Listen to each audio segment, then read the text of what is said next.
আমার কাছে একজন প্রশ্ন করলো যে হুজুর, এই যে বাবরি মসজিদ যখন ভাঙ্গা হলো, আল্লাহর মসজিদ, কত লোকে নামাজ পড়ছে, এই মসজিদে ভাঙলো, তো আল্লাহ একটা পাখিও পাঠাইতে পারলেন না বা পাঠালেন না, মুখে একটু পাথর নিয়ে ফালাইতো, দুইটা সাইডে মরতো, তাও মানুষ একটু ভয় পাইত। এটা হইল না কেন? আমি তারা বললাম, দেখেন, বাবরি মসজিদের গুরুত্ব বেশি না মসজিদে আকসার গুরুত্ব বেশি, বাইতুল মুকাদ্দাসের গুরুত্ব বেশি, কোনটার বেশি? সে বললো বাইতুল মুকাদ্দাস, এটা কিবলা উলা, এটারই তো গুরুত্ব বেশি। তাই আমি বললাম, এইটা যখন ইহুদিরা দখল করলো, তো আল্লাহ কি কোনো পাখিরে তয়রান আবাবিল পাঠাই দিয়েছিলেন নাকি? মুখে পাথর টাথর নিয়ে নিক্ষেপ করে পাঠাইছে? না, তা তো পাঠায় না।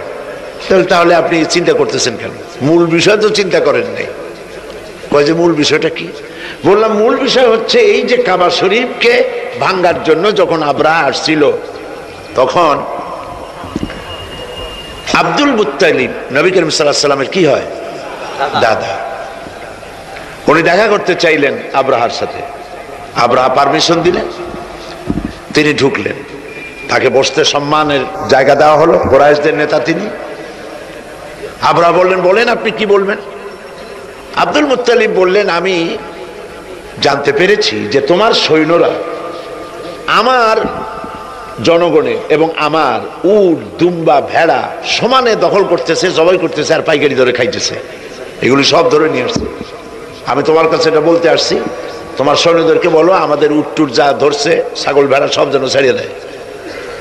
আবরাহা কই যে আশ্চর্য কথা, আমি মনে করেছিলাম যে তুমি কাবা শরীফ ভাঙতে আসছি আমি, আমারে অনুনয় বিনয় করে তুমি বলবা যে কাবা ঘর রক্ষা করো, তুমি ভাঙবো না। তা না কই তুমি তোমার গরু ছাগল উট ভেড়া, তোমার কাছে কি কাবার চাইতে উট ভেড়া ছাগলের দাম বেশি? আব্দুল মুত্তালিব বললেন যে মোটেই না, ওইটার মূল্য আমাদের কাছে অনেক বেশি। তবে আমি ওইটার মালিক না, আমি উট ছাগল ভেড়ার মালিক, সেইটা আমি ছাড়াই নিতে আসছি। আর ঘরটা যার, আমি ওই ঘর ধরে বলে আসছি, হে ঘরের মালিক, তুমি তোমার ঘরকে ঠেকাও। আল্লাহ পাক তখন ঘর ঠেকাই দিছিলেন, কারণ এই ঘর ঠেকাবার মতো কোনো লোক তখন ছিল না। বাইতুল মুকাদ্দাস যখন আক্রান্ত হয়, বাইতুল মুকাদ্দাস যখন ইহুদিরা আক্রমণ করে, তখন এই পৃথিবীতে 70 কোটি মুসলমান ছিল। যেই পৃথিবীতে 70 কোটি মুসলমান বাস করে, সেই মুসলমানেরা যদি তাদের কেবলায় উলা ইহুদিরা দখল করে নেয়, তা ঠেকাবার দায় দায়িত্ব তাদের মধ্যে, সেন্স অফ প্রেস্টিজ যদি ইস্যু না হয়, সর্দি গর্মি না হয়, এটা ঠেকাবার দায়িত্ব আল্লাহর নাই। আর বাবরি মসজিদ যখন ভাঙা হয়, তখন এই পৃথিবীতে মুসলমানদের সংখ্যা 125 কোটির কাছাকাছি। 125 কোটি মুসলমান যে পৃথিবীতে বাস করে, সেইখানে যদি মুসলমানেরা তাদের মসজিদ ভাঙ্গে, তাতে করে যদি তাদের গা না জ্বলে, তো আল্লাহ পাক এখানে তয়রান আবাবিল পাঠাবেন না, জরুরত নেই। ঠিক আজ অনুরূপ ভাবে ইরাকের উপরে যে হামলা হচ্ছে, পৃথিবীর মুসলমানেরা নিজেদের জমিন ছেড়ে দিচ্ছে, আমার জমিনের উপরে দাঁড়াইয়ে আমার বাইরে পিটাও, আমার ভাইকে মারো, হত্যা করো, আমি তোমার বিমান বাহিনীকে, আমি তোমার নৌবাহিনীকে, তোমার ল্যান্ড ফোর্সকে জায়গা করে দিলাম। এই যদি দেয়, তো আল্লাহ পাক সাহায্য কেন করবে? আল্লাহর ওয়াদা, আল্লাহর সাহায্যের ওয়াদা তো মুমিনদের জন্য। ওয়া কানা হাক্কান আলাইনা নাসরুল মুমিনিন, মুমিনদেরকে সাহায্য করা আমি আল্লাহর জন্য ওয়াজিব। আল্লাহ রাব্বুল আলামিন কোরআনে কারীমের মধ্যে বলেছেন, ওয়ালা তাহিনু ওয়ালা তাহজানু ওয়া আনতুমুল আলাউনা ইন কুনতুম মুমিনিন। কোনো ভয় নাই, কোনো চিন্তা নাই, যদি মুমিন হও, আমি আল্লাহ তোমাদেরকে বিজয় দান করব। ইজা ফাতাশ শারত ফাতাল মাশরুত। শর্ত যদি পালন করা না হয়, ওয়াদা পূরণ হবে না। শর্ত হচ্ছে মুমিন হও, আল্লাহ বলছেন আমি সাহায্য করব। আমরা কি মুমিন হইতে পারছি? জবাব চাই, মুমিন হইতে পারছি? নিজের বুকের কাছে হাত দেন, নিজের কলবের কাছে, নফসের কাছে প্রশ্ন করুন। আল্লাহ যে মুসলমান চান, রসুল যে মুসলমান চান, যে কোয়ালিটির, আমি কি সেই কোয়ালিটি, সেই রিকোয়ারমেন্ট আমি কি ফুলফিল করতে পেরেছি? মন থেকে একটা নেগেটিভ জবাব আসবে, মন বলবে না এখনো হইতে পারো নাই। দাড়ি, টুপি, জামা, হজ, নামাজ হয়তো সবই ঠিক আছে, নামাজ পড়তে পড়তে হয়তো কপালে দাগও লেগেছে, কিন্তু মুমিন হওয়ার জন্য যেটা প্রয়োজন ছিল সেটা এখনো হয় নাই। এই জন্য আমি মাঝে মধ্যে দুঃখ করে বলি, মরা মানুষ তো জিন্দা হইতে পারে না, ঠিক কিনা? কিন্তু কোন মরা মানুষ যদি জিন্দা হইতে পারতেন, এমন কোন সিস্টেম যদি থাকতো, আর একজন সাহাবী যদি জিন্দা হতে পারতেন, আর আমাদেরকে যদি দেখতেন, আমাদের আমালগুলি যদি দেখতেন, চিৎকার দিয়ে বলতেন আল্লাহর কসম, মুহাম্মদ সাল্লাল্লাহু আলাইহি ওয়াসাল্লাম রক্ত দিয়ে, সাহাবায়ে কেরাম জীবন দিয়ে যে মুসলমান তৈরি করে গেছিলেন, এরা সেই মুসলমান না। আমাদের ইসলাম শুধু মসজিদের মধ্যে, আমরা যে মুসলমান তার পরিচয় শুধু মসজিদের মধ্যে।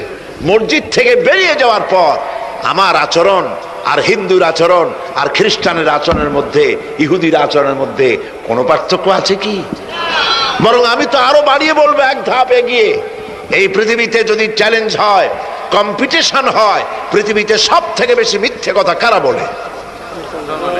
জবাব রূঢ় হলো বাস্তব, জবাবটা হচ্ছে মুসলমানেরাই। ওজনে কম দেয় কারা বেশি? মুসলমান। খাদ্যে ভেজাল দেয় কারা বেশি? মুসলমান। তাহলে আল্লাহর রহমত আমরা কেন পাবো? এই জন্য কোরআনে কারীম যে উদ্দেশ্যে এসেছিল, আমরা সেই উদ্দেশ্যকে পূরণ করতে পারিনি। কোরআন শরীফ, সুবহানাল্লাহ, কোরআন একটি বর্ণ মুহাম্মদ সাল্লাল্লাহু আলাইহি ওয়াসাল্লামের বানানো এর মধ্যে নাই। আল্লাহু আকবার। দেখেন না কোরআন শরীফের অরিজিনালিটি, এর অথেন্টিসিটি, এর নির্ভরতা, এর পিউরিটি কতটা 100% মিয়া বিল মিয়া কারেক্ট। সেটা হলো এই কোরআন শরীফে 114টি সূরার প্রত্যেকটি সূরার শিরোনামে আছে বিসমিল্লাহির রহমানির রহিম, একটা সূরায় নাই। কোন সূরা? কেন নাই? এই জন্য নাই যেহেতু এই সূরা নাজিলের সময় আল্লাহ পাক এটা বলেন নাই। জিবরাইল আলাইহিস সালাম যখন নবী করিম সাল্লাল্লাহু আলাইহি ওয়াসাল্লামের কাছে এটা তেলাওয়াত করে শোনায়েছেন, তিনি বিসমিল্লাহ তখন বলেন নাই। নবী করিম সাল্লাল্লাহু আলাইহি ওয়াসাল্লাম যখন সাহাবায়ে কিরামকে লিখতে বলেছেন, কাতেবে ওহী যারা ছিলেন, তখন তিনি এই সূরার প্রথমে বিসমিল্লাহ বলেন নাই, তাই বিসমিল্লাহ এখানে লেখা হয় নাই। তার মানে হচ্ছে কোরআন শরীফ বিন্যাস করা, এর শব্দ বিন্যাস, সূরা বিন্যাস, এর সব কিছুকে বিন্যস্ত করার দায়িত্ব ছিল আল্লাহ পাকের। সুবহানাল্লাহ। আল্লাহ রাব্বুল আলামিন কোরআনে কারীমের মধ্যে বলেছেন, ইন্না নাহনু নাযালনা যিকরা ওয়া ইন্না লাহু লাহাফিজুন। কোরআন নাজিল করেছি আমি আল্লাহ, আর এর সংরক্ষণের সবটুকুন দায়িত্ব আল্লাহ রাব্বুল আলামিন নিজেই গ্রহণ করেছেন, আমি গ্রহণ করেছি। নাজিল করছি আমি, হেফাজত করব আমি। কে বলেন সবাই? আমি হেফাজত করব এটাকে। আল্লাহ পাক গ্যারান্টি দিচ্ছেন, ওয়ালাউ তাকাওয়ালা আলাইনা বা'দাল আকাবিল। আমার নবী যদি নিজের থেকে বানিয়ে কোনো কথা আমি আল্লাহর নামে কোরআন শরীফের ভিতরে চালায় দিতেন, আমি আমার নবীর ডান হাত চেপে ধরতাম, আর তার কণ্ঠ নালিকে আমি আল্লাহ কেটে ফেলে দিতাম। কত বড় কথা! গলা কেটে ফেলে দিতাম। একটি কথাও যদি নিজের থেকে বানিয়ে বলতেন, সুবহানাল্লাহ বলেন। সেই কোরআন একটি শব্দ মানুষের নেই। আল্লাহ পাক বলেছেন, এর উপর, কোরআনের উপর থেকে, এর নিচের থেকে, এর ডান থেকে, এর বাম থেকে, এর ভিতরে শয়তানের বাতিলের প্রবেশের কোনো অধিকার নাই। যদি থাকতো এতদিনে কত বেড়াছেড়া করতো, সেরা বেড়া করতো, উল্টো পাল্টা করিয়া সর্বনাশ করে ফেলাইতো, ঠিক কিনা? পৃথিবীতে শত শত কোটি খ্রিস্টান পৃথিবীতে আছে। খ্রিস্টানদেরকে চ্যালেঞ্জ করুন তো, যে একটা বাইবেলের হাফেজ দাও আমাদেরকে। সারা পৃথিবীতে একটা হাফেজ চাই, বাইবেল মুখস্থ করছে, পাওয়া যাবে? যাবে না। হিন্দুদেরকে চ্যালেঞ্জ করে, কত কোটি হিন্দু আছে তোমাদের, বেদ তোমাদের ধর্মগ্রন্থ, বেদ মুখস্থ করছে, এরকম একটা হাফেজ দাও, পারবে দিতে? পারবে না। মহান আল্লাহ রাব্বুল আলামিন কোরআনে কারীমকে হেফাজত করেছেন। সূরা কামারের মধ্যে রব্বুল আলামিন বলেছেন, ওয়ালাকাদ ইয়াসসারনাল কুরআনা লিযিকরি ফাহাল মিন মুদ্দাকির। আল্লাহ পাক বলেন, অবশ্যই কোরআনে কারীমকে আমি মানুষের কাছে মুখস্থ করার জন্য আর বোঝার জন্য সহজ করে দিয়েছি। মুখস্থ করাও সহজ আর বোঝাও সহজ। কিন্তু দুর্ভাগ্যজনক সত্য আরেকটি কথা আছে, সেটা হলো এই, মুসলমান দাড়িওয়ালা টুপিওয়ালা আল্লাহর মসজিদের ভেতরে বসে এক শ্রেণীর মুসলমানেরা বলে, কোরআন বোঝা আমাদের কাম না, আমরা পাবলিক, আমরা কোরআনের বুঝবো কি? কোরআন বুঝবে আলেমেরা। অবশ্য এই রকমের লোক নারায়ণগঞ্জে নাই, বিভিন্ন জেলায় আছে। কোরআন আমরা বুঝবো না, বিশাল ব্যাপার, আল্লাহর কোরআন, এর আমরা বুঝবো কি? এই কথাটা শয়তানের একটি ওয়াসওয়াসা, এই কথাটি শয়তানের মারাত্মক ওয়াসওয়াসা। আল্লাহ খান কোরআন দিছেন খালি মৌলানা মৌলবীদের বুঝাবার জন্য, আর কেউ এটা বুঝবে না। আল্লাহ পাক বলছেন, আমি মানুষের জন্য কোরআন বোঝা সহজ করেছি, চেষ্টা করো, বুঝতে চেষ্টা করো। কোরআন শরীফ দুইটা জিনিস, একদিকে বোঝা সহজ, মুখস্থ করাও সহজ। আমার কাছে হাফেজ আমি পেয়েছি 8 বছরের বাচ্চা কোরআন শরীফ মুখস্থ করছে। আজকে পত্রিকায় দেখলাম একটা ছোট্ট মেয়ের ছবি, 7 বছরে কোরআন শরীফ মুখস্থ করেছে, কোন মৌলানা সাহেবের ছেলে, তার মাও হাফেজ বাবাও হাফেজ। 7 বছরের ছোট্ট বাচ্চা 30 পারা করেছে। আপনি কি মনে করেন, পাগলামি মনে করেন এত বড় কোরআন শরীফ মুখস্থ করা? 7 বছরের বাচ্চা কোরআন মুখস্থ করছে। আমার কাছে মনে হলো যেন আটলান্টিক মহাসাগর আল্লাহ ঝিনুকের মধ্যে ঢুকাই দিছে। এই যে শরফুদ্দিন খলিফা নাকি একটা ছোট্ট বাচ্চার একটা ক্যাসেট বেরিয়েছে না, তানজানিয়া। লোকেরা বলে, খুব আশ্চর্য হয়ে যায় যে কেউ কেউ তো বলে যে এগুলি কম্পিউটার দিয়ে বানাইছে। যারা আল্লাহর কুদরত বিশ্বাস করে না তারা এরকম বলে। লোকেরা আশ্চর্য হয়ে যায়, এতটুকু ছোট ছেলে কোরআন শরীফ মুখস্থ করলো কেমনে? বয়স তার 4 বছর। আসলে বয়স 4 বছর না, আমি আজ থেকে 4 বছর আগেই তার ক্যাসেট দেখেছি লন্ডনে। সেটা হইতেই পারে, আল্লাহ পাক যদি ইচ্ছা করেন করতেই পারেন। চিন্তা করে দেখেন না, একটা লোক 40 বছর পর্যন্ত লেখাপড়া জানেন, লিখতেও পারেন না, পড়তেও পারেন না, নামও সই করতে পারেন না, কোন রাজনৈতিক ব্যক্তিদের সাথে ওঠা বসা করেন নাই, কোন কবি সাহিত্যিকদের সাথে ওঠা বসা করেন নাই। সেই লোকটি 40 বছর পর এমন কথা বললেন রাজনীতির কথা, দুনিয়ার সব রাজনীতি ফেল হয়ে গেল। অর্থনীতির ব্যাপারে, সমাজনীতির ব্যাপারে এমন সব কথা বললেন, দুনিয়া ফেল। 40 বছর যিনি লেখা জানেন না, পড়া জানেন না, লিখতে জানেন না, পড়তে জানেন না, কে তিনি?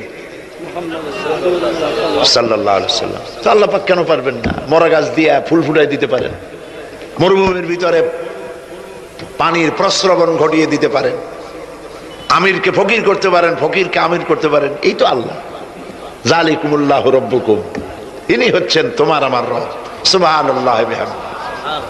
কোরআনে কারীমকে একদিকে মুখস্থ করা সহজ, আর মুখস্থ করার জন্য একটি সিস্টেম কোরআন শরীফের মধ্যে আছে, চিন্তা করলে যেগুলি পাওয়া যায়।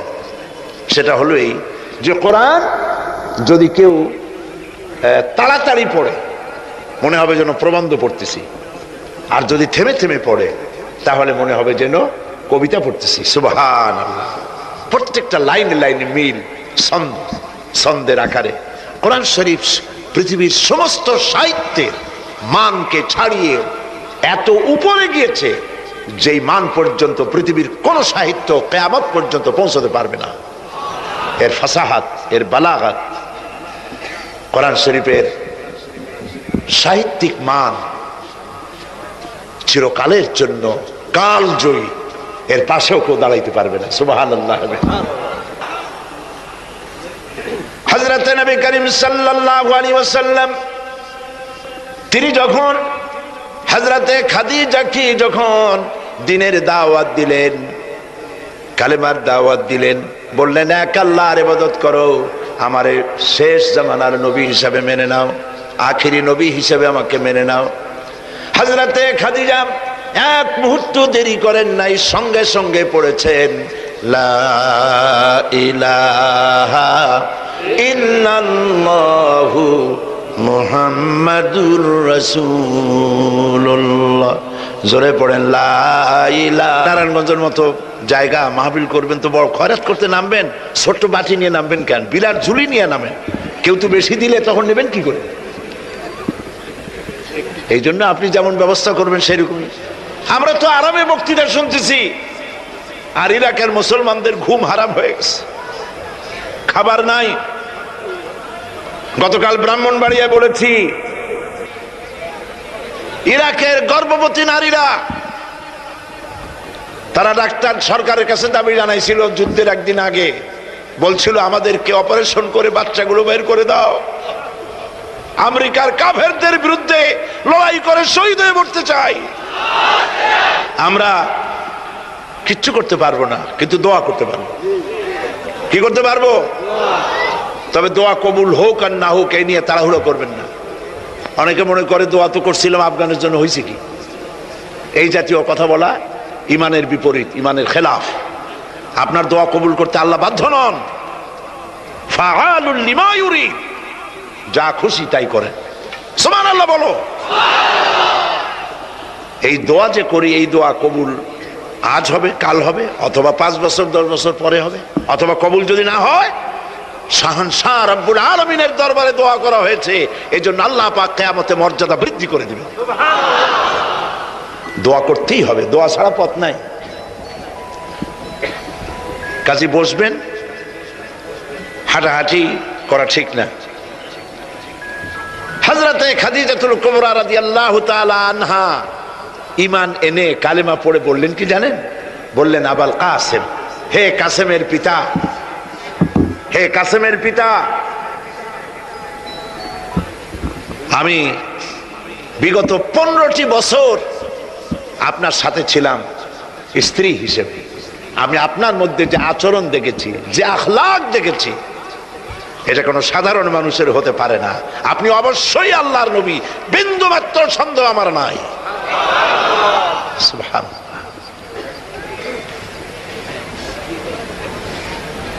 প্রিয় ভাই সব,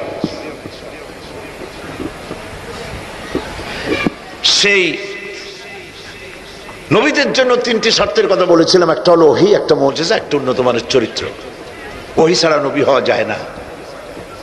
এই কোরআন সর্বশেষ ওহী মুহাম্মদ সাল্লাল্লাহু আলাইহি ওয়াসাল্লামের পরে। এরপরে আল্লাহর কোন ওহী আসবে না, একটা শব্দও আসবে না পৃথিবীর মানুষের জন্য। কমপ্লিট করে দেওয়া হয়েছে। আল ইয়াউমা আকমালতু লাকুম দীনাকুম ওয়া আতমামতু আলাইকুম নি'মাতি ওয়া রাদিতু লাকুমুল ইসলাম দীনা। এটাকে কমপ্লিট করা হয়েছে আল্লাহর পক্ষ থেকে। পৃথিবীর মানুষের জন্য আর একটি শব্দ প্রয়োজন নাই।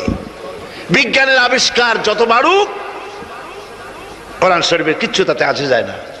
যদি কোন আহাম্মক বলে যে বর্তমান হলো বিজ্ঞানের যুগ, কোরআন নাজিল হয়েছে কত বছর আগে? 1500 বছর আগে কোরআন নাজিল হয়েছে। সেই যুগের কোরআন আর এখন মডার্ন যুগ, এখন কি এগুলি চলে? আরে বাবা, তোমার বিজ্ঞান ফেলের সামনে। বিজ্ঞানের থিওরি হচ্ছে, বিজ্ঞানের একটি থিওরি এই যে বিজ্ঞানের কোন থিওরি ফাইনাল নয়। আজকে এক বিজ্ঞানী এক কথা বলে, কালকে আরেকজন আরেক কথা বলে। একদিন তো ডারউইন বলেছে এই মানুষগুলো মানুষ না, সবগুলো বান্দর। ও নিজেও বান্দর। বান্দর কেন? মানুষের নাকি দেখা যায় বান্দরের মতো। আচ্ছা বলেন, বান্দর আমার মামু হয়, শিম্পাজি আমার নানা, ওরাং ওটাং দাদা, এ বলে এর মধ্যে কোনো গৌরব আছে? এর মধ্যে কোনো গৌরব আছে? কোনো গৌরব নাই। ডারউইনের গোষ্ঠী বান্দরের গোষ্ঠী হইতে পারে, কিন্তু আমরা বান্দরের গোষ্ঠী না। আমরা আসছি আদম থেকে, আদম আসছে মাটি থেকে। সুবহানাল্লাহ। ওই সময় সে বলছিল, আমি চিন্তা করছি যে কয় বোতল খাইয়া এরকম লিখতে পারে। ওই সময় সে বলছে মানুষ বান্দর জাতি।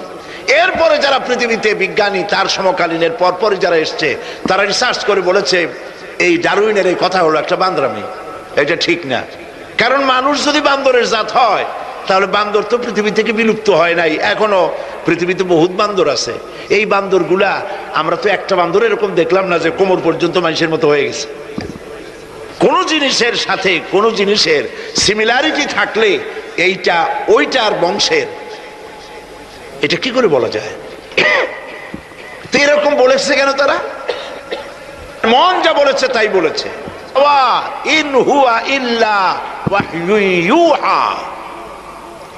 আল্লাহ পাক বলছেন নবী যা বলেন, কোরআনের নামে যা বলেন সব ওহী।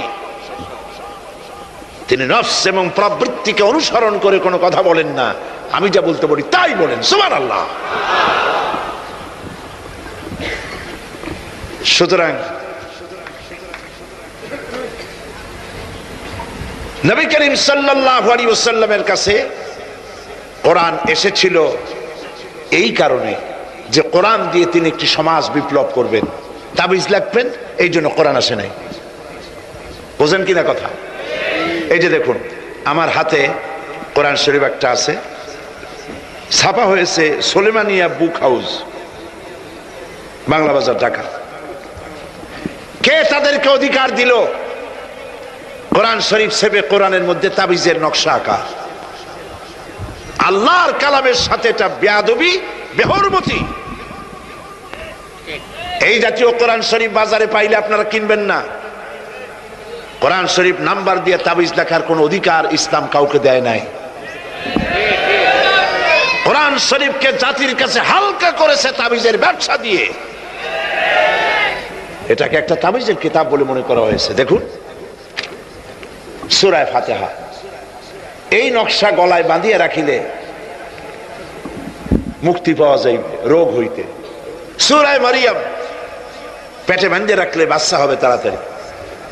সূরা ইউসুফ, এই নকশা গলার সাথে ঝুলায় রাখলে বিয়ে হবে তাড়াতাড়ি, কাঙ্ক্ষিত প্রেমিকাকে পাওয়া যাবে। এই জাতীয় আল্লাহর কালামের সাথে তামসা করেছে এরা, নাউজুবিল্লাহ বলে। তাবিজগুলা কি? কতগুলা দাগ দেওয়া, আর তার মধ্যে 573, 6072, 286, 1382। হারাম। আপনি 786 10 লক্ষ বার যদি লেখেন, একবার বিসমিল্লাহর সমান হবে না। ইমানকে সাফ করতে হবে। কোরআন শরীফ তাবিজ লেখার জন্য আসে নাই। নবী করিম সাল্লাল্লাহু আলাইহি ওয়াসাল্লাম তাবিজ লেখেন নাই, অনুমতি দেন নাই। সাহাবায়ে কেরামের একজন সাহাবীও তাবিজ লেখেন নাই। ঝাড়ফুঁকের ব্যাপারে ইসলাম অনুমতি দিয়েছে। নবী করিম সাল্লাল্লাহু আলাইহি ওয়াসাল্লাম নিজে ঝাড়ফুঁক করেছেন, সাহাবায়ে কেরাম করেছেন। তাবিজ লিখে লেখা ধান্দাবাজি কারে কয়? বলে যে টিউবওয়েলের পানি, কুয়ার পানি, খালার পানি, বেড়ের পানি, ড্রেনের পানি, পুকুরের পানি, নদীর পানি, 7 জায়গা দিয়ে পানি আনবা। জাফরানের কালি, তারপরে কালিজিরার ছাতু, এইগুলো মিশাইয়া এরপরে দাগ দাগ দিয়ে তাবিজ লিখলো।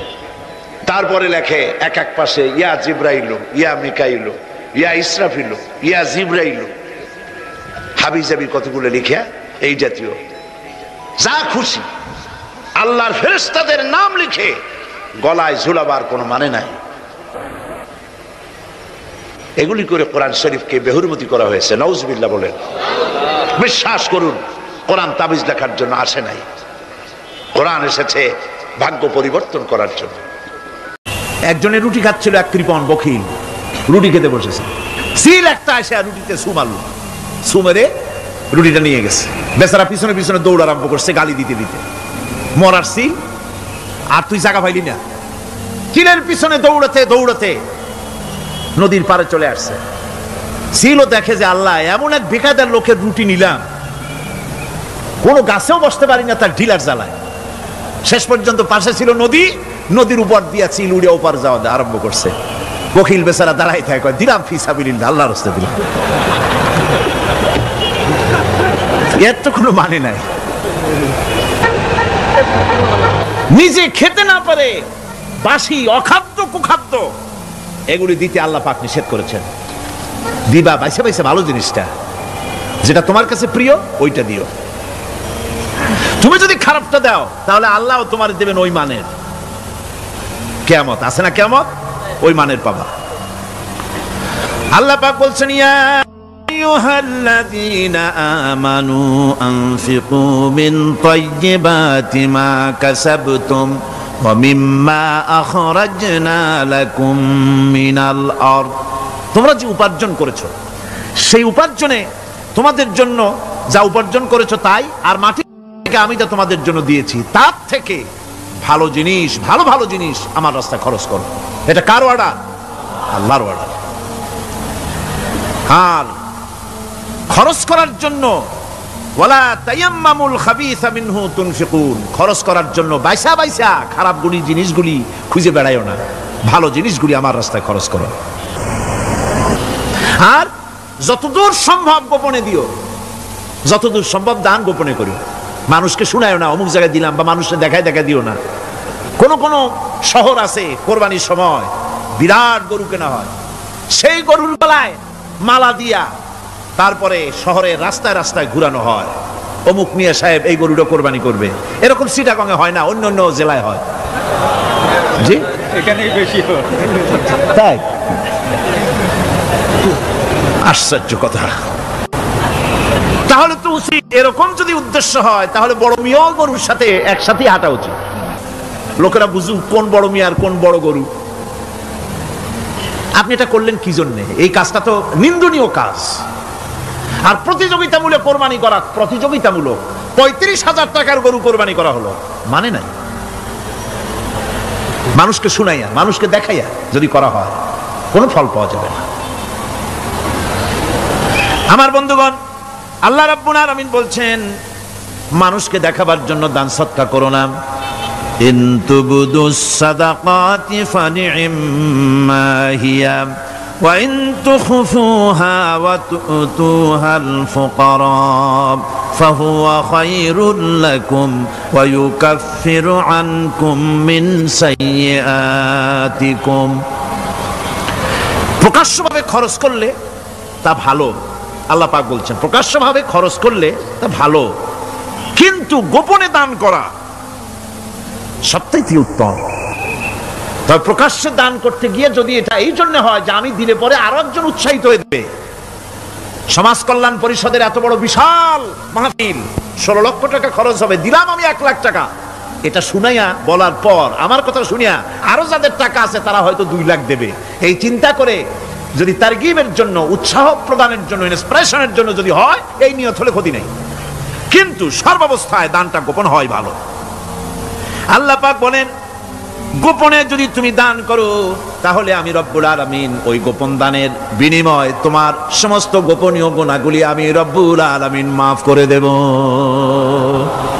তোমার গোপন গুনাহগুলি মাফ করে দেব।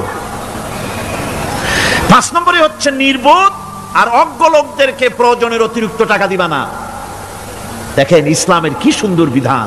বোকা, নির্বোধ, অজ্ঞ আছে না সমাজে?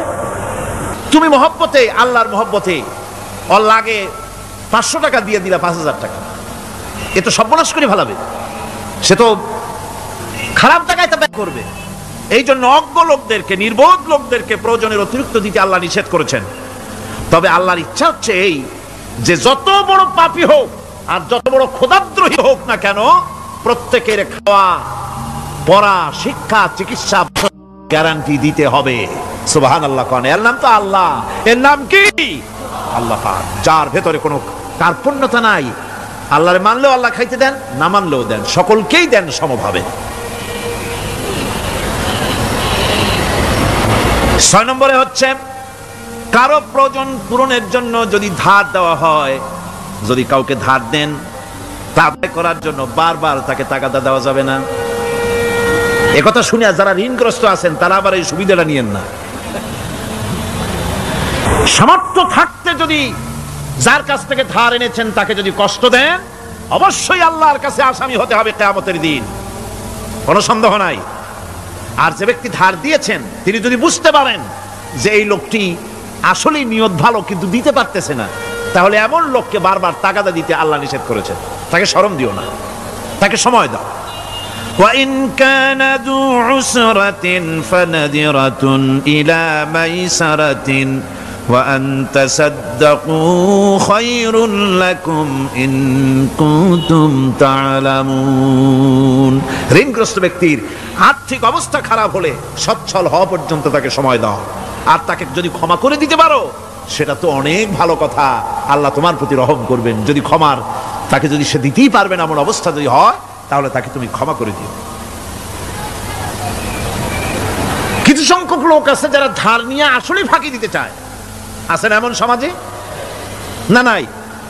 কিছু লোক আছে ধার নেয়, ভাই দেব 1 মাসের মধ্যে, কোনো সন্দেহ নাই। 6 মাস যায় তারপরেও দেয় না, অন্য কাজ করে মিটাই, অন্য কাজ মিটায়, কিন্তু এর টাকা পরিশোধ করে না। এরকম লোকও আছে, তারা আল্লাহর কাছে দায়ী হবে। একবার পত্রিকায় দেখেছিলাম কার বাড়িতে কার্টুন দিয়েছে, বাড়িতে বিরাট সাইনবোর্ড লাগাইছে কুকুর হইতে সাবধান। তার বন্ধু বলছে ভাই তুমি কুকুর কিনলে কবে? কয় যে না কুকুর কিনি নাই, সাইনবোর্ড লাগাইছি পাওনাদারদেরকে ঠেকাবার জন্য, যাতে সহজে বাড়ির মধ্যে না ঢোকে। তো এই চালাকিটা আর কেউ বুঝুক আর না বুঝুক, আল্লাহ পাক তো খুব ভালো করেই বোঝেন। 7 নম্বরের কথা হলো দান করার ব্যাপারে, যে আপনি দান করতে করতে যা আছে সব ফতুর করে ফেলাবেন, এটা কিন্তু ইসলাম চায় না। আপনার সন্তান সন্ততিকে বঞ্চিত করে, স্ত্রী পুত্রকে বঞ্চিত করে সমানে দান করবেন, ঘরে না খায়া থাকবেন, এই অবস্থা যেন না হয়। খরচ করবেন কি? আল্লাহ পাক বলছেন وَيَسْأَلُونَكَ مَاذَا يُنْفِقُونَ قُلِ الْعَفْوَ। নবী আপনাকে প্রশ্ন করা হয় কি খরচ করব? আপনি বলুন প্রয়োজনের অতিরিক্ত জিনিস যেটা আছে সেটাই আল্লাহর জন্য খরচ করে দাও। তোমার প্রয়োজন যখন মিটে গেছে, ব্যাংকের মধ্যে অসংখ্য টাকা জমা রাখা খালি গুনতেছে বসে বসে, তা না করে অভাবগ্রস্ত মানুষদের প্রয়োজন মিটাও। খরচ করার ভিতরে আর খরচ না করার ভিতরে ভারসাম্য রক্ষা করতে হবে।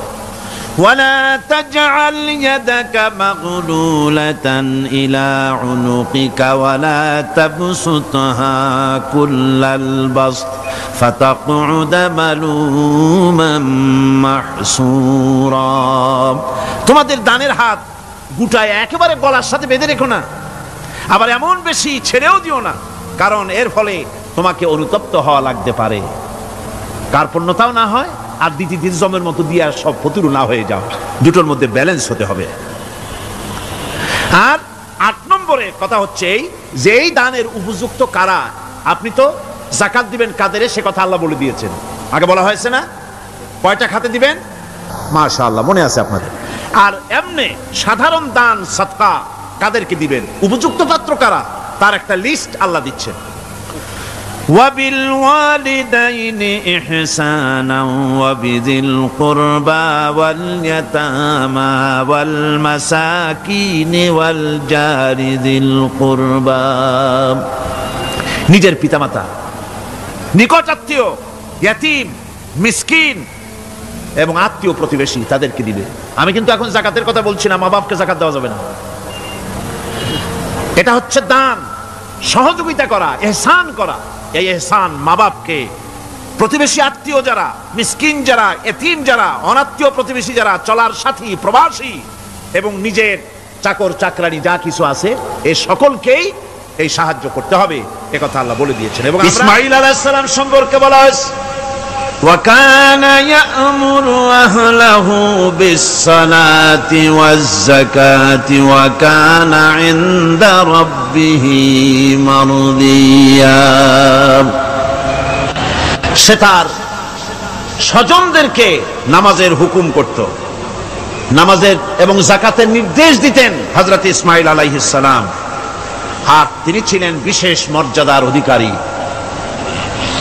মুসা আলাইহিস সালাম এবং তার কওমকে আল্লাহ পাক এই অর্ডার দিয়েছিলেন। মুসা আলাইহিস সালাম বলেছিলেন, আয় আল্লাহ, আমার কওমকে যেন তুমি গজব দিও না, তাদেরকে তুমি শাস্তি দিও না। আল্লাহ পাক হযরত মুসা আলাইহিস সালামের এই প্রার্থনার জবাবে আল্লাহ পাক বললেন আযাবি উসিবু বিহি মান আশাউ ওয়া রাহমাতি ওয়াসিআত কুল্লা শাই। আমি যাকে চাইবো আমার আযাবে নিক্ষেপ করব, তবে সকল জিনিসের উপর আমার রহমত পরিবেষ্টিত আছে। তবে হ্যাঁ, ফাসাকতুবুহা লিল্লাযীনা ইয়াত্তাকুনা ওয়া ইউতুনাজ যাকাতা ওয়াল্লাযীনা হুম বিআয়াতিনা ইউমিনুন। আমি এই রহমত কেবলমাত্র তাদের জন্য লিখে রাখবো যারা নাকি নামাজ প্রতিষ্ঠা করবে আর যারা যাকাত আদায় করবে, আমি তাদেরকে আমার গজব থেকে বাঁচায়া দেব। যাকাত যারা আদায় করবে আমি তাদেরকে আমার শাস্তি থেকে, গজব থেকে রক্ষা করব। রাসূল করিম সাল্লাল্লাহু আলাইহি ওয়াসাল্লামের পূর্বে শেষ নবী হচ্ছেন হযরত ঈসা আলাইহিস সালাম। তাকে আল্লাহ পাক এই অর্ডারই করেছেন। কোরআনে কারিমে বলা হচ্ছে ওয়াজআলানি মুবারাকান আইনামা কুনতু ওয়া আওসানি বিস-সালাতি ওয়াজ-যাকাতি মা দুমতু হাইয়া।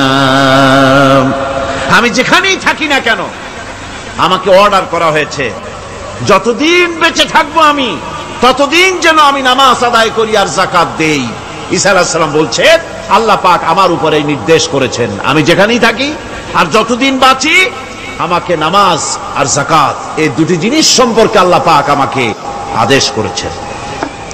এখন যাকাত দিতে হবে, গুরুত্বপূর্ণ ব্যাপার। মানুষেরা অবহেলায় যাকাত থেকে নিজেকে বঞ্চিত রেখেছে, মাহরুম রেখেছে এত বড় একটি নিয়ামত থেকে। সমাজকে মাহরুম করছে, যাকাত দিচ্ছে না। কোরআনে কারিমের 3টি আয়াতে যাকাতের কথা এভাবে বলা হয়েছে, ইয়া আইয়ুহাল্লাযীনা আমানু আনফিকু মিন তাইয়্যিবাতি মা কাসাবতুম ওয়া মিম্মা আখরাজনা লাকুম মিনাল আরদ। হে ইমানদার লোকেরা, তোমরা যেসব পবিত্র অর্থ সম্পদ উপার্জন করো সেগুলি, এবং আমি জমিন থেকে তোমাদের যে ফসল দান করি, ফসল উৎপাদন করে দেই, তার থেকে তোমরা আল্লাহর পথে খরচ করো। এগুলো 1 নম্বর আয়াত। 2 নম্বর, প্রথম আয়াত বলা হয়েছে সূরা বাকারায়, আর সূরা আনআমে বলা হচ্ছে কুলু মিন সামারিহি ইযা আসমারা ওয়া আতু হাক্কাহু ইয়াওমা হাসাদিহি। তার উৎপাদিত ফল ফসল তোমরা খাও, আর ফসলের একটি অংশ ফসল কাটার দিনেই আল্লাহর হকটা, আল্লাহর অধিকারটা আদায় করে দাও। যেদিন তোমরা ফসল কাটবে সেদিনই অধিকারটা আদায় করে দাও। এই যে একটা ফরজ, এই ফরজটা মুসলমানেরা বেমালুম ভুলে গিয়েছে। ফসলের যাকাত তারা দেয় না। ফসলের যাকাতকে বলা হয় ওশর। কি বলা হয়? ওশর। এই ওশর এখন যদি আপনি গ্রামে গিয়া কোন শিক্ষিত লোককে যদি জিজ্ঞেস করেন, ভাই ওশর কি চেনো? সে বলবে, ভাই ওশর এটা কি জাতীয় প্রাণী, সারপোকা না তেলাপোকা না আরশোলা, আমি তো এই নামটাম তেমন শুনি টুনি নেই, বুঝবি না ওশরটা কি জিনিস। অথচ নামাজ রোজার মতোই ফরজ ওশর আদায় করা। কবে আদায় করবেন? যেদিন আপনি ফসল কাটবেন সেই দিনই ওশর আদায় করে দিবেন। পরিমাণটা কি হবে? পরিমাণ হবে আকাশের বৃষ্টির পানি দিয়ে, আকাশের বৃষ্টির পানি দিয়া যদি ফসল হয় তাহলে দিবেন 10 ভাগের 1 ভাগ। 10 মণ যদি ধান হয়, গম হয়, ডাল হয়, 1 মণ আল্লাহর অধিকার আদায় করে দিবেন। অধিকারটা কার? আল্লাহ কি করবে দিয়ে? আল্লাহর অধিকার মানে গরিবের অধিকার, গরিবের হক। এই অধিকারটা আদায় করে দাও। 10 মণ হলে কয় মণ? কি হলে? যদি আকাশের বৃষ্টির পানিতে হয়। আর যদি আপনার সেচের মাধ্যমে হয়, সেচ পরিকল্পনার মাধ্যমে পয়সা খরচ করে পেট্রোল ডিজেল লাগায়া ইঞ্জিন চালায়া পানি উঠাইয়া কষ্ট করে ফসল ফলাইছেন, তাহলে আল্লাহ পাক বলছেন 10 মণে 1 মণ দেওয়া লাগবে না, তোমার খরচ হইছে বেশি। বান্দারে, তোমার উপরে আল্লাহ পাক জুলুম করবেন না, এবার 20 মণ হলে তার থেকে 1 মণ দিও। সুবহানাল্লাহ। ওয়ামাল্লাহু বিযাল্লামিন লিল আবিদ। আল্লাহ রাব্বুল আলামিন তার বান্দার উপরে জুলুম করেন না। সুবহানাল্লাহ। কোন এইভাবে করে ওসরের যাকাতটা তোমরা ঠিকমতো আদায় করে দিও। ওসরটা দিও, ফসলের ওসর দিও আর টাকার যাকাত দিয়ে দিও। যারা এটা দিবে না তাদের সম্পর্কে আল্লাহ পাক সূরা তওবার ভিতরে বলেছেন, ওয়াল্লাযীনা ইয়াকনিজুনা আয-যাহাবা ওয়াল ফিদ্দাতা ওয়া লা ইউনফিকুনাহা ফী সাবিলিল্লাহি ফাবাশশিরহুম বিআযাবিন আলীম। যারা নাকি স্বর্ণ এবং রৌপ্যকে সঞ্চয় করে, জমা করে, ওয়া লা ইউনফিকুনাহা ফী সাবিলিল্লাহ, আর আল্লাহর রাস্তায় তা খরচ করে না, ফাবাশশিরহুম বিআযাবিন আলীম, তাদেরকে কঠিন পীড়াদায়ক শাস্তির সুসংবাদ দাও। হয়তো উচিত ছিল শাস্তির দুঃসংবাদ শোনাও, না, আল্লাহ বলছেন সুসংবাদ শোনাও। এটার দৃষ্টান্তটা আমার ভাষায় আমি মানুষকে এভাবে বুঝাই। ছেলে খুব দুষ্ট, দুষ্টামির ঠেলায় অস্থির, তার মা মোটেই সামলাতে পারছে না। তখন মা বলে, বেটা আমার কথা তো শুনলি না, তোর বাবা আসুক, তারপরে আমি তারে নালিশ করব। এমন পিট্টি দেবে, মজা টের পাবি। তখন পিট্টি দিলে কি মজা লাগে নাকি? তার মানে শাস্তির তীব্রতা বুঝাবার জন্য বলা হচ্ছে, মজাটা টের পাবা। আল্লাহ রাব্বুল আলামিন বলছেন, কঠিন পীড়াদায়ক শাস্তির সুসংবাদ ওদের দাও, সোনা রূপা যারা জমা করে রাখে, যাকাত দেয় না, আল্লাহর রাস্তায় খরচ করে না। সোনা এখন পুরুষেরাও ব্যবহার করা আরম্ভ করছে। অবশ্য চিটাগংয়ে এমন কাম শুরু হয়নি। ছাত্র, শিক্ষক, অফিসার গলায় একটা সোনার চেন, শীতের দিনেও সামনের বোতাম খুলে রাখে যাতে চেনটা সকলে দেখে। মিয়া সাহেব, এটা সোনার চেন না, জাহান্নামের আগুনের শিকল পড়েছ। পুরুষের জন্য এক রত্তি সোনাও হারাম। তোমার শরীরের সৌন্দর্য বাড়াবার জন্য স্বর্ণ ব্যবহার করতে পারবা না। স্বর্ণ রৌপ্য জমা করল আর আল্লাহর রাস্তায় খরচ করল না। রব্বুল আলামিন বলেন, ইয়াউমা ইউহমা আলাইহা ফি নারি জাহান্নামা ফাতুকওয়া বিহা জিবাহুহুম ওয়া জুনুবুহুম ওয়া যুহুরুহুম। একদিন আসবে এমন, যেদিন এই সঞ্চিত ধনরাশি, সোনা দানাগুলি জাহান্নামের আগুন দিয়ে জ্বালানো হবে। আর জাহান্নামের আগুন দিয়ে জ্বালায়া এইগুলি দিয়ে তার পিঠের উপরে আর পাঁজরে সিল মারা হবে জাহান্নামের আগুন দিয়া। বলা হবে, হাদা মা কানাজতুম লিআনফুসিকুম ফাযুকু মা কুনতুম তাকনিজুন। মজা চাখো, স্বাদ গ্রহণ করো।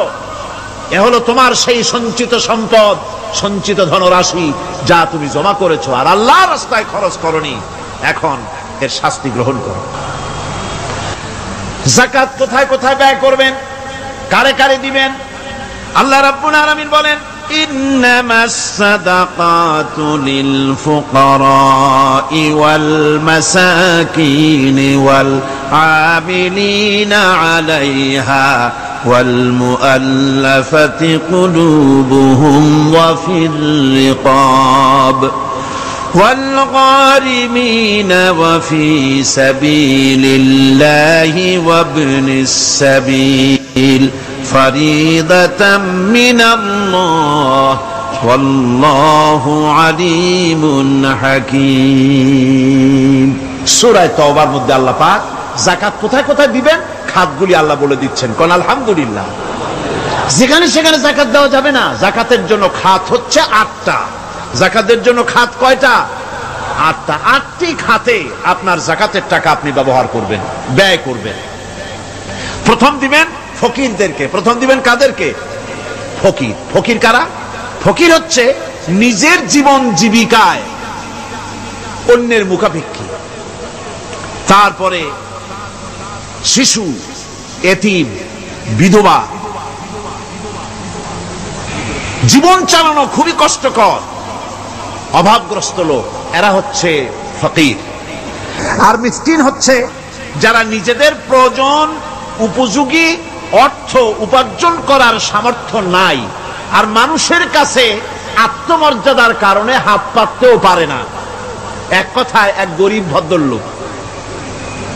আল্লাহ কোরআন শরীফে বলেছেন যে এদের চেহারা দেখে বুঝো জ্বর পেটে খাবার নাই, অথবা সে অসুবিধায় আছে, চেহারা দেখে বুঝে তাকে সাহায্য করো। সে এমন শরীফ মানুষ আছে না আমাদের সমাজে? লোক এরকম আছে না? আছে কিনা? ঘরের মধ্যে 3 দিনও রান্না হয় নাই, কিন্তু আর দাড়ি টাড়ি সুন্দর করে আশ্রয়া জামাটা পরিপাটি করে গায়ে দিয়ে বেরোচ্ছে, কারোর কাছে হাত পাতে না, তার সরাপাতে তার ভদ্রতায় বাঁধে। ওনার সরাপথে বেঁধেছে, উনি চাবেন না কারো কাছে, কিন্তু উনাকে যিনি সৃষ্টি করেছেন সে আল্লাহ রাব্বুল আলামিন শোনায় দিচ্ছেন, বান্দারা আমার ওই গরিব ভদ্রলোককে খাবার দাও। ওরা হচ্ছে মিসকিন।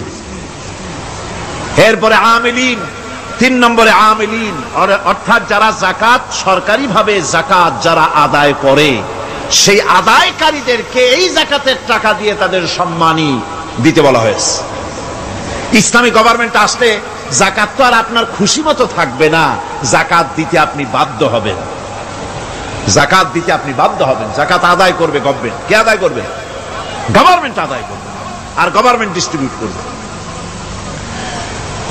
ওয়াল মুআল্লাফাতিল কুলুব, মনতুষ্টির জন্য, যাদের মন জয় করতে হবে, এই ধরনের লোকদেরকে। ওয়ার রিকাব, আর গলদেশের মুক্তিদানের জন্য। ওয়াল গারিমিন, আর ঋণগ্রস্ত ব্যক্তি, তা আবার এমন পর্যায়ের যে ঋণ পরিশোধ করতে গেলে যদি তার এমন অবস্থা হয় যে তার কাছে যাকাত দেওয়ার মতো টাকা থাকে না, এরকমের অবস্থা যদি হয় তাহলে যাকাতের টাকা দিয়ে তার ঋণ পরিশোধ করে দেওয়া যেতে পারে। ফি সাবিলিল্লাহ। এরপরে হচ্ছে জিহাদের রাস্তায়। জিহাদের রাস্তা মানে জিহাদ যখন শুরু হবে, সেই জিহাদের ময়দানে আপনি বন্দুক রাইফেল কিনে দেওয়ার সাহায্য করবেন সেটা নয়, কিন্তু শুধু এটাকে বোঝানো হয় নাই। ফি সাবিলিল্লাহ বলতে বোঝানো হয়েছে আল্লাহর রাস্তায় সংগ্রামরত সব ব্যাপারে আপনি সাহায্য করবেন, ইসলামী আন্দোলনের জন্য করবেন। যারা ইসলামের জন্য বইপত্র লেখে তাদের জন্য করবেন, যদি পয়সায় কুলাতে না পারে সেখানে সাহায্য করবেন। ইসলামী আন্দোলনকে বিজয় করার জন্য সাহায্য করবেন। এক কথায় আল্লাহর রাস্তা বলতে যা বুঝায় এগুলিকে দিবেন। ইবনে সাবিল, এরপরে পথিক মুসাফির। পথিক মুসাফির সে যদি বাড়িতে ধনী থাকে, ঢাকায় ধনী, কিন্তু চট্টগ্রামে এসে সর্বহারা হয়ে গেছে, টাকা পয়সা সব লুটপাট হয়ে গেছে, এখন বাড়ি ফেরার উপায় নাই, যাকাতের টাকা দিয়ে তাকে সাহায্য করা যেতে পারে। এই 8টি খাতে এভাবে যাকাত দেওয়ার জন্য আল্লাহ খাত সৃষ্টি করেছেন। কয়টা খাত হলো? 8টা খাত। যাকাত আর সুদের মধ্যে পার্থক্য কি? যাকাত হচ্ছে, এক কথায় বুঝাই, ব্যাখ্যা দেব না, এক কথায় বুঝাবো। যাকাত হচ্ছে ধনীদের কাছ থেকে নেও, গরিবদেরকে দাও। আবার শুনুন, যাকাত হচ্ছে ধনীদের কাছ থেকে নাও, গরিবদেরকে দাও। আর সুদ হচ্ছে গরিবদের কাছ থেকে নাও, ধনীদেরকে দাও।